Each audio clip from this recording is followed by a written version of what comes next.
ఇంకెరోజు అయితే 13వ తేదీ జూలై నెల 2004 శనివారం. ఇంకెరోజు మనం మదనపల్లి మార్కెట్లో టొమాటో స్టాక్ అంటే దిగుమతి నెల వచ్చి మనం ఎవరిలో తెలుసుకుందామండి. నేనుతో పోల్చుకుంటే దిగుమతి తగ్గింది అడిగితే పెరిగిందా వెయిట్ అని ఎవరిలో తెలుసుకుందామండి. తెలుసుకునే ముందు ఇంకా మన ఛానల్ సబ్స్క్రైబ్ చేసుకోలేదా? ఇంకెందుకు కలిసి ప్లీజ్ సబ్స్క్రైబ్ చేసుకోండి. ఇంకా మన ఛానల్ సబ్స్క్రైబ్ చేసుకోకుండా అలాగే లైక్ చేయకుండా చూసుకుంటే వెంటనే సబ్స్క్రైబ్ చేసుకోండి. మళ్ళీ చాలా రోజుల తర్వాత అంటే రోజుకి ఇలా గుడ్ న్యూస్ అయితే వింటూ ఉన్నాము. సో మీరు ఇంకా మన ఛానల్ సబ్స్క్రైబ్ చేసుకోకుండా అలాగే కొత్త వాళ్ళు ఎవరన్నా సబ్స్క్రైబ్ చేసుకోకుండా చూస్తుంటే వెంటనే సబ్స్క్రైబ్ చేసుకోండి. ఇక్కడ విషయానికి వస్తే తెలిసిందే కదా, మదనపల్లి మార్కెట్లో సుమారుగా 29, 31, 32, 33 అయితే ఉన్నాయి. దిగుమతుల గురించి మాట్లాడుకోవాలి. మనం ముందుగా టీవీఎస్ మండి లైన్ మొత్తం మాట్లాడుకోవాలి.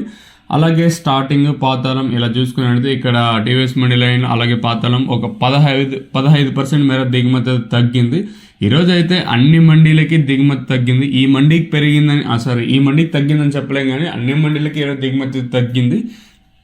దీనికి మెయిన్ రీజన్ శనివారం అని మామూలుగా దిగుమతులు అయితే తక్కువగా వస్తుంటాయి. సో ఈరోజు దిగుమతి ఈవెన్ టీవీఎస్ మండి లైన్ మొత్తం చూసుకుని దిగుమతి అందరికీ దిగుమతి తగ్గింది. అలాగే భాగ్యలక్ష్మి, ఎంఆర్ఎం, ఎస్జిఎస్ అలాగే జీపీఆర్ మండలిని మొత్తం మాట్లాడుకుంటే ఇక్కడ కూడా దిగుమతులు అయితే అన్ని మండలికి దిగుమతి అయితే తగ్గిందండి. ఇక్కడ కూడా 10% ఇంకా 15% మేర దిగుమతి తగ్గింది. వాళ్ళగా చూసుకుంటే ఆ పక్క రెండు పక్కల కంపేర్ చేసుకున్నట్టయితే ఒక 20 ఇంకా 25% మేర దిగుమతి అయితే తగ్గింది. మరి చూద్దాము ఈ ధరలు అనేది ఏ విధంగా వెళ్తాయి చూడాలి. నిన్న